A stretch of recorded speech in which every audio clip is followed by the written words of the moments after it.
The impact of وار.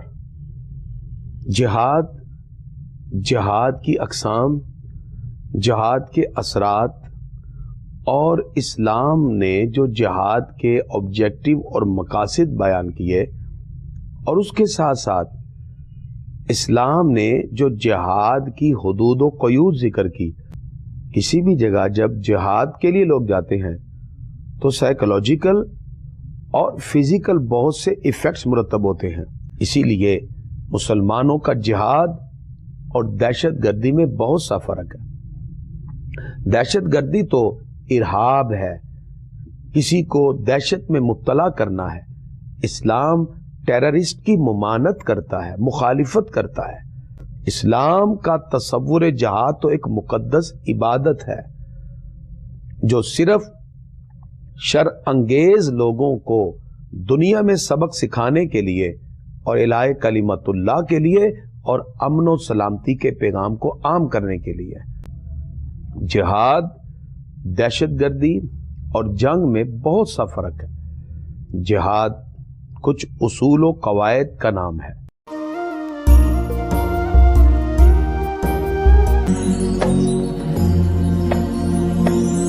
اسلام کا تصور جہاد اور اسلام کا تصور امن، یہ دو ایسے موضوعات ہیں جس کو آج ہم ایک پروگرام میں ڈسکس کریں گے. The impact of war. جہاد کی اقسام، جہاد کے اثرات، اور اسلام نے جو جہاد کے آبجیکٹو اور مقاصد بیان کیے، اور اس کے ساتھ ساتھ اسلام نے جو جہاد کی حدود و قیود ذکر کی. آج کے پروگرام میں ہم ان تمام چیزوں پر بات کرتے ہوئے قرآن و سنت کی روشنی میں بتائیں گے کہ اسلام نے جہاد کی کیا کیا حدود و قیود کو ذکر کیا ہے. السلام علیکم ورحمۃ اللہ وبرکاتہ.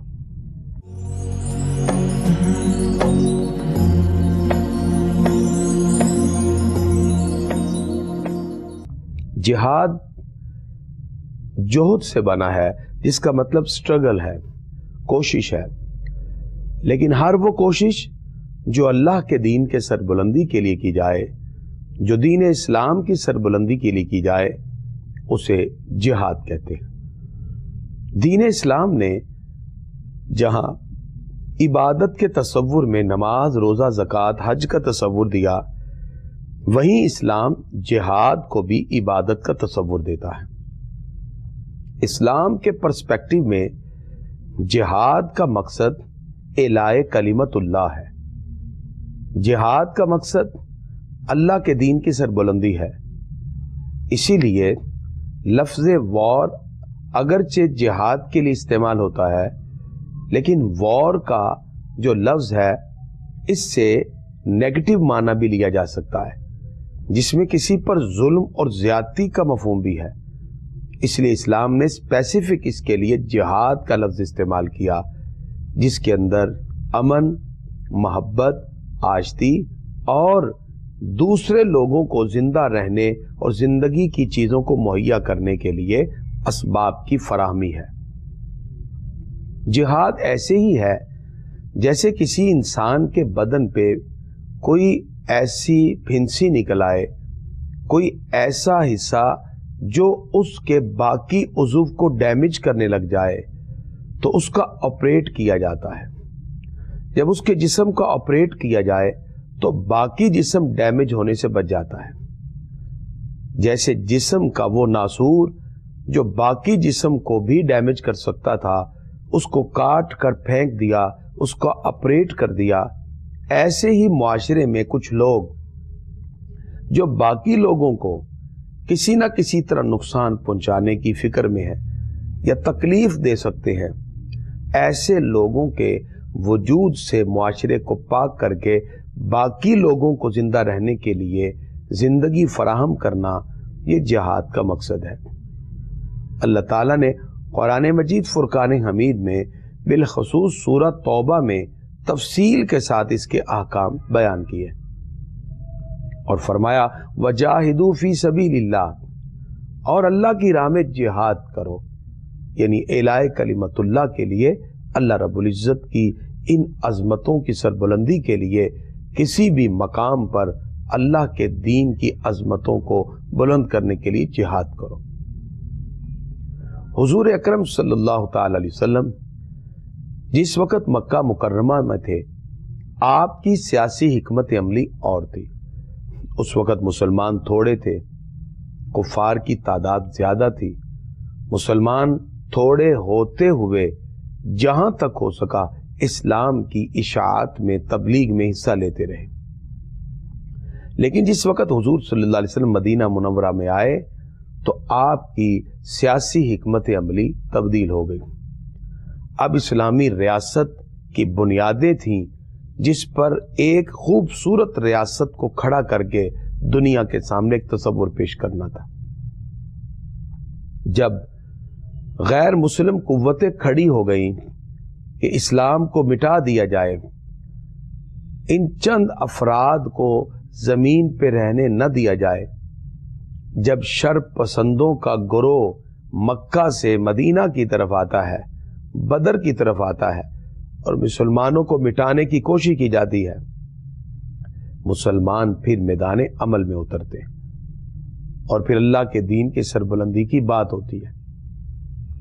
پھر حضور صلی اللہ علیہ وسلم بھی میدان میں آتے ہیں، پھر صحابہ کرام بھی میدان میں اترتے ہیں اور پھر اللہ کے دین کی سربلندی کی بات ہوتی ہے۔ حضور اکرم صلی اللہ تعالی علیہ وسلم کی ہین حیات میں جب کفار مکہ نے ارادہ کیا اور ابو سفیان کی قیادت میں میدان احد میں مسلمانوں کے ساتھ جس وقت جنگ ہوئی تو مسلمانوں کا بہت سا نقصان ہوا، مسلمان 70 کے قریب شہید ہوئے۔ حضور اکرم صلی اللہ علیہ وسلم کے پیارے چچا حضرت امیر حمزہ رضی اللہ عنہ بھی شہید ہوئے۔ دین اسلام جان کی حرمت کی بات کرتا ہے، اسلام بے جا کسی کے خون کی بہانے کی بات نہیں کرتا۔ اس لیے اسلام نے جہاد کے پیرامیٹرز بتائے، اصول بتائے۔ اسلام اس کی اجازت نہیں دیتا کہ کسی بھی جگہ جا کر بغیر کسی وجہ کے حملہ کر دیا جائے۔ حضور اکرم صلی اللہ تعالی علیہ وسلم نے صحابہ کو باقاعدہ تاکید کی کہ جہاں بھی جاؤ، اگر وہاں فجر کے وقت آذان کی آواز آئے تو وہاں حملہ نہیں کرنا۔ یہ خوبصورت جیسٹر تھا، یہ خوبصورت پیغام امن تھا۔ نبی کریم صلی اللہ تعالی علیہ وسلم نے پھر جہاد کے بھی باقاعدہ اصول بتائے، جس کے اندر یہ کہا کسی بوڑھے کو، کسی بچے کو، کسی عورت کو، خاتون کو مارنے کی اجازت نہیں، کسی پھلدار درخت کو کاٹنے کی اجازت نہیں، بلکہ اسلام کے خلاف اگر کوئی نبرد آزما ہوتا ہے تو پھر اس سے مقابلہ کیا جائے۔ اس کے لیے اسلام نے حربی کافر کا تصور رکھا، وگرنہ جو مائنورٹیز اور ذمی کافر ہیں ان کے تو حقوق ہیں۔ حربی وہ ہوتا ہے جو مسلمانوں سے جنگ کرنے کے لیے آئے، اور جہاد کی ڈیفرنٹ ٹائپس بتائی گئی۔ جہاد میں جہاں نفس کے خلاف جہاد، شیطانیت کے خلاف جہاد، اور اسی طرح جہاد بالعلم ہے، جہاد بالقلم ہے، وہیں پھر جہاد بالسیف کا تصور بھی دیا۔ جہاد بالسیف کے پھر دو طریقے بیان کیے، ایک مدافعانہ اور ایک مسلحانہ۔ مدافعانہ ڈیفینسو انداز میں وار ہے اور جہاد ہے۔ اگر مسلمانوں پر کوئی اٹیک کر دے تو مسلمان اپنے آپ کو بچانے کے لیے، اپنی حفاظت و تحفظ کے لیے، اعلاء کلمت اللہ کے لیے پھر تلوار اٹھائیں گے، پھر جہاد کریں گے۔ اور دوسرا ہے مسلحانہ جہاد۔ اگر کسی جگہ مسلمانوں پہ زمین تنگ کر دی جائے اور وہ مسلمانوں کو پکاریں تو مسلمان اپنے بھائیوں کی مدد کے لیے وہاں پہنچیں، اسے مسلحانہ جہاد کہتے ہیں، جس کا مقصد ان لوگوں کو اسلام کی محبتوں سے جوڑے رکھنا ہے۔ تو اسلام نے مدافعانہ جہاد کی بھی اجازت دی کہ جس کے اندر مد مقابل کے حملے کا جواب دیا جائے، جیسے بدر میں حضور صلی اللہ علیہ وسلم مسجد نبوی میں جلوہ فرما ہیں، مدینہ شریف میں رہ رہے ہیں، اور کفار مکہ ابو سفیان کے تجارتی قافلے کو بچانے کے لیے آئے اور انہوں نے تہیہ کیا کہ آج ہم ان مسلمانوں کو صفا ہستی سے مٹا کے دم لیں گے، تو اللہ نے غیبی مدد کی اور مسلمان کامیاب ہوئے۔ احد میں پھر بدلہ لینے کے لیے آئے، 70 مسلمان شہادت کے درجے پر پہنچے۔ اس طرح مسلمانوں کی جو مجموعی تعداد حضور صلی اللہ علیہ وسلم کے دور میں شہادت کے درجے پر پہنچی، اس کی تعداد 286 ہے، 286 شہداء ہیں جو دین اسلام کی عظمت کے لیے اپنی جان کا نذرانہ پیش کر دیتے ہیں۔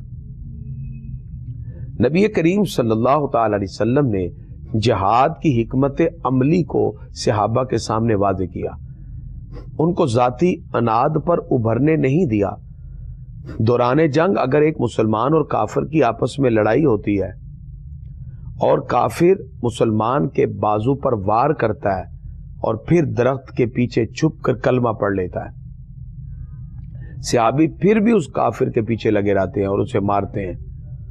جب یہ واقعہ حضور صلی اللہ علیہ وسلم تک پہنچا تو آپ نے اس صحابی پہ افسوس کا اظہار کیا۔ نبی کریم صلی اللہ علیہ وسلم فرماتے ہیں کہ جب اس نے کلمہ پڑھ لیا تم نے پھر اسے کیوں مارا؟ عرض کیا یا رسول اللہ صلی اللہ علیہ وسلم، وہ تو میرے وار سے بچنے کے لیے اوپر سے کلمہ پڑھ رہا تھا۔ حضور صلی اللہ علیہ وسلم فرماتے ہیں تو نے اس کا دل چیر کے کیوں نہیں دیکھا کہ وہ اوپر سے پڑھ رہا تھا کہ دل سے پڑھ رہا تھا؟ حضور صلی اللہ علیہ وسلم نے امان طلب کرنے والے کافر کو امان دینے کا حکم دیا، اسی لیے بدر میں بھی پہلے اسلام پیش کیا جاتا ہے۔ اسی طرح باقی بھی جو وار ہوتی ہیں اس میں پہلے صلح کی بات کی جاتی ہے، امن کی بات کی جاتی ہے۔ غزوہ تبوک کے موقع پر حضور صلی اللہ علیہ وسلم بہت دور مسافت کے ساتھ وہاں پہنچے اور وہاں جا کر بالآخر رومن عیسائیوں کے ساتھ، رومی عیسائیوں کے ساتھ مسلمانوں کا معاہدہ ہو جاتا ہے، اور اس معاہدے کے بعد جنگ کے خطرات ٹل جاتے ہیں، کیونکہ اسلام حتی الامکان جنگ سے بچنے اور صلح کرنے کی بات کرتا ہے۔ وگرنہ مسلمان مدینہ شریف سے اتنی دور تبوک تک پہنچے، اس وقت کا مسلمانوں کا بہت زیادہ خرچ ہوا، بہت زیادہ خرچہ کرنے کے بعد بھی مسلمان لڑنے کو ترجیح نہیں دیتے، اور جس وقت صلح کی پیش قدمی ہوتی ہے آپ صلی اللہ علیہ وسلم آگے بڑھ کے ان کے صلح کے پیغام کو قبول کر لیتے ہیں، اور یہ ایک خوبصورت طریقہ تھا جس میں اسلام کے امن، آشتی اور محبت کا پیغام اجاگر ہوتا ہے۔ کسی بھی جگہ جب جہاد کے لیے لوگ جاتے ہیں تو سائیکولوجیکل اور فزیکل بہت سے ایفیکٹس مرتب ہوتے ہیں۔ اسلام نے یہ اجازت نہیں دی کہ جنگی اور حربی معاملات کے اندر کسی کے ساتھ ایسا عمل کیا جائے کہ جو بظاہر دھوکے اور فریب پر مشتمل ہو۔ ہاں، جنگی حکمت عملی اپنی جگہ پر ہے۔ اگر جنگ موتا میں حضرت خالد بن ولید رضی اللہ تعالیٰ عنہ گھڑ سواروں کو پیچھے سے آ کر دوڑ کر آنے کی بات کرتے ہیں تو یہ دشمن کے اوپر ایک رعب طاری کرنا مقصود ہوتا ہے، لیکن اس کے اثرات یقیناً پڑتے ہیں۔ اس لیے اسلام نے حتی الامکان تک جنگ سے بچ کر صلح اور محبت کے ساتھ کسی بات کو طے کرنے کی بات کی، لیکن جب بات حد سے نکل جائے تو پھر اسلام جہاد کا تصور دیتا ہے، اور تصور جہاد کے اندر در حقیقت اسلام کی بات یہ پوشیدہ ہے کہ لوگوں کو رہن سہن کے طریقے فراہم کیے جائیں، معاشرے میں ان لوگوں کی فکر کو مکمل طور پر ڈیمالش کر دیا جائے کہ جو باقی افکار کو بھی خراب کر رہی ہیں۔ اگرچہ اس کے بہت سے ایفیکٹس مرتب ہوئے اور نظریاتی اور طور پر بھی یہ چیزیں لوگوں کے ذہنوں پہ مرتب ہوئیں، لیکن اس کا بہترین اثر یہ ہوا جیسے خلفائے راشدین میں حضرت فاروق اعظم رضی اللہ عنہ کے دور میں جس وقت شاہ ہرقل نے اعلان کر دیا کہ سارے رومی جمع ہو جائیں مسلمانوں کے خلاف۔ جنگ یرموک مسلمانوں کا وہ خوبصورت تاریخی پس منظر ہے جس میں پھر مسلمانوں نے مفتوحہ علاقوں کو بھی چھوڑا اور وہاں پہنچ کر اسلام کی عظمت کی بات کی۔ جس وقت دین اسلام کی عظمت کی بات کی تو وہ لوگ جو اسلام سے بظاہر خائف تھے، جب مسلمان ان مفتوحہ علاقوں کو چھوڑ کر ان کے پیسے اور جزیہ اور ٹیکس کو واپس کر کے روم کی طرف جا رہے تھے تو وہ لوگ ان کے حسن اخلاق سے متاثر ہوئے اور کہا، مسلمانوں اگر ہمارے لوگ ہوتے تو یہ پیسے کبھی واپس نہ کرتے، یہ تمہارے نبی کی تربیت تھی، تم نے لوٹ مار نہیں کی بلکہ ہمارے سارے پیسے ہمیں واپس کر دیے۔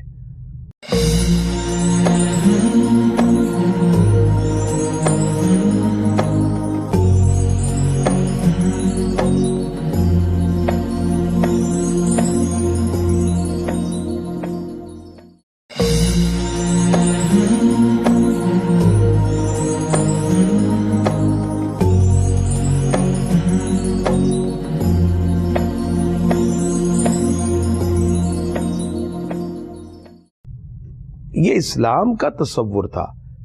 اسلام نے دوران جنگ لوٹ مار کی اجازت نہیں دی۔ دور فاروقی میں مفتوحہ علاقے جن میں مسلمان ابھی فتح کر کے مسلمانوں نے غیر مسلموں سے جزیہ اور ٹیکس لیا تھا، لیکن جب فاروق اعظم کا حکم آیا وہ علاقے چھوڑ کر جب ہرقل کے خلاف روم میں جمع ہوئے تو وہ ساری رقم واپس کر دی۔ یہ مسلمانوں کا امتیازی نشان ہے کہ اسلام کی عظمت کے لیے مسلمان میدان میں اترتا ہے۔ یہی پھر وہ جذبہ جہاد تھا کہ مسلمان کھجوریں کھا کے اور ستو پی کے یورپ کی بیزنٹین امپائر سے ٹکرا گئے، ایران کی بادشاہ سے ٹکرا گئے، اور پھر اسلام اس طرح پھیلا تیزی کے ساتھ کہ دین اسلام کی عظمتیں دنیا کی طرف پھیلنے لگی۔ لیکن اس کا سب سے بڑا امپیکٹ یہ ہوا، وہ لوگ اس بات پر حیران تھے کہ مفتوحہ قومیں تو گردنوں کو کاٹتی ہیں، مفتوحہ قومیں تو پھلدار درختوں کو کاٹتی ہیں، مفتوحہ قومیں بچوں، بوڑھوں، عورتوں کی تمیز نہیں کرتی۔ یہ کیسی قوم ہے کہ جو خواتین کا بھی احترام کر رہے ہیں، بوڑھوں اور بچوں کا بھی احترام کر رہے ہیں، پھلدار درختوں کو بھی نہیں کاٹ رہے، بلکہ صرف اور صرف امن آشتی کا پیغام پہنچانے کے لیے لوگوں کو ایک بہترین طریقے کے ساتھ جوڑتے ہوئے ایک تصور جہاد جو برائی کو روکنے کا سبب اور ذریعہ بنتا ہے، اس طریقے کے ساتھ مسلمانوں نے جہاد کیا۔ اسی لیے مسلمانوں کا جہاد اور دہشت گردی میں بہت سا فرق ہے۔ دہشت گردی تو ارہاب ہے، کسی کو دہشت میں مبتلا کرنا ہے۔ اسلام ٹیررسٹ کی ممانت کرتا ہے، مخالفت کرتا ہے۔ دہشت گردی میں بغیر کسی قانون کے، قاعدے اور ضابطے کے کسی بھی جگہ دہشت اور خوف پھیلانے کے لیے بم بلاسٹ کر دینا، کسی بھی جگہ جا کے کسی کو کسی بھی اعتبار سے دبا لینا، اس کو خوف و ہراس میں مبتلا کر دینا، اسلام اس کی قطعاً اجازت نہیں دیتا۔ اسلام کا تصور جہاد تو ایک مقدس عبادت ہے جو صرف شر انگیز لوگوں کو دنیا میں سبق سکھانے کے لیے اور اعلاء کلمت اللہ کے لیے اور امن و سلامتی کے پیغام کو عام کرنے کے لیے، جبکہ دہشت گردی تو لوگوں کو خوف و ہراس میں مبتلا کرنے کے لیے اور دہشت میں ڈالنے کے لیے۔ اسلام نے قطعاً کسی کے حوالے سے دہشت کی اجازت نہیں دی۔ اسلام کا مقدس جو کام ہے وہ جہاد ہے، اور مقدس عبادت جہاد ہے۔ کسی قوم کے خلاف انسان ذاتی انتقام کے لیے کھڑا ہو جائے اور وہاں لاشوں کے ڈھیر لگا دے تو پھر وہاں ظلم اور بربریت ہی دکھائی دیتی ہے۔ اسلام نے کوئی ہلاکو خان کی طرح لاشوں کے ڈھیر لانے کی اجازت نہیں دی، اور نہ ہی کسی کے جانی نقصان کی بات کی، کیونکہ جس وقت جانی نقصان ہوتا ہے تو سائیکولوجیکل اس قوم کے اندر پنپنے والی صلاحیتیں اور کریٹیوٹی ختم ہو جاتی ہے۔ ہیروشیما پر جس وقت بم گرایا جاتا ہے تو وہاں کسی انسانی قدر کا خیال نہیں رکھا گیا، وہاں انسانیت تڑپتی رہی، لیکن اس کے باوجود صرف اپنے آپ کو دوسرے سے بلند کرنا اور اپنے آپ کی بالادستی ثابت کرنا، اس مقصد کے لیے کسی پر اٹیک کر دیا گیا۔ اس کا مطلب کہ جو جنگ ہے وہ صرف بالادستی کے لیے ہے، وہ اپنے آپ کو دوسروں سے ممتاز کرنے کے لیے ہے، جبکہ جہاد میں ایسا کوئی تصور نہیں، نہ وہاں بالادستی ہے، نہ اپنے آپ کو کسی اور سے بالاتر کرنا مقصود ہے۔ جہاد میں تو صرف عبادت کا تصور ہے اور لوگوں کو جینے کے لیے راہیں ہموار کر کے دینا ہے۔ وہ لوگ جو ظلم اور بربریت میں زندگی گزار رہے ہیں، ان کو ظلم و استبداد کے پنجے سے ہٹا کر چھٹکارا دے کر ان کو آزاد فضاؤں میں سانس لینے کے لیے موقع فراہم کرنا ہے۔ اس کا مطلب کہ جہاں انسانوں کی لاشوں کے ڈھیر لگتے ہیں، وہاں انسانیت تڑپتی اور سسکتی دکھائی دیتی ہے، وہاں لوگ فکری طور پر مفلوج ہو جاتے ہیں، سائیکولوجیکل کئی نسلیں اس واقعے کی وجہ سے خوف اور ہراس میں مبتلا رہتی ہیں، جہاں کسی بڑے چھوٹے بوڑھے کی کوئی تمیز نہیں۔ اسلام اس کی قطعاً اجازت نہیں دیتا، اس لیے دین اسلام نے اپنے پیرائے میں جہاں جہاد کا حکم دیا، وہاں اس کے اصول و قیود بھی بتا دیے، وہاں اس کے پیرامیٹرز بھی واضح کر دیے، وہاں امن اور آشتی کی بات بھی کی۔ اس لیے فتح مکہ ہوا، ایک پتا بھی نہیں ٹوٹا۔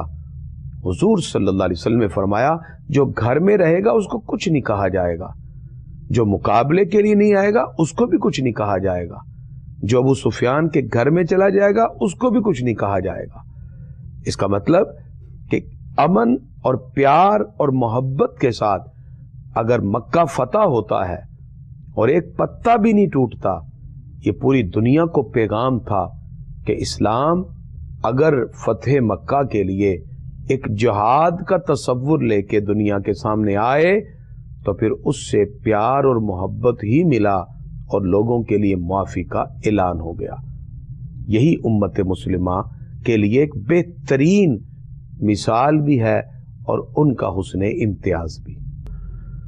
جس وقت کسی قوم اور کسی نیشن پر اٹیک کیا جاتا ہے اور اس کے نقصانات میں انسانوں کی لاشوں کے ڈھیر لگ جاتے ہیں تو اس کی ریکوری میں ایک بہت وقت لگتا ہے، کئی نسلوں تک یہ خوف و ہراس منتقل ہوتا ہے، بہت سی تخلیقی صلاحیتیں ڈیمیج ہو جاتی ہیں۔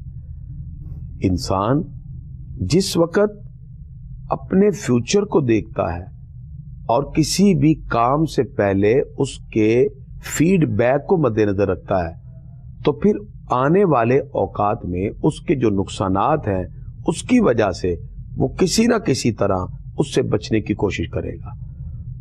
اب ہم بات کرتے ہیں کہ جو اسلامک وار ہے، جو مقدس جہاد ہے، اس کا اور جنگ اور دہشت کے ساتھ جو صورتحال اس وقت اس میں کانفلکٹ پیدا کر دیا گیا اور اس کے اندر سملیرٹی پیدا کرنے کی کوشش کی گئی۔ ایک تو یہ ہے کہ اگر ہم بات کرتے ہیں اسلام کے تصور جہاد کی، تو جہاد کے تو اصول ہیں، قواعد اور ضوابط ہیں، جبکہ جنگ کا کوئی قاعدہ قانون نہیں، وہ تو صرف بالادستی کے لیے لڑی جاتی ہے، جس کا مقصد کسی قوم کی برتری ہے، جس کا مقصد کسی قوم کی بالادستی ہے، جس کے نتائج میں بے شمار انسانوں کے لاشیں اٹھائے جاتے ہیں اور جس کا نقصان ممکن ہے آنے والی صدیوں میں بھی پورا نہ ہو، جبکہ اسلام ایسی بات نہیں کرتا۔ اسلام تو مقدس عبادت سے اس کو جوڑتا ہے اور دوسری قوموں کا تصور جنگ آنے والی نسلوں کو بھگتنا پڑتا ہے اور پھر سائیکولوجیکل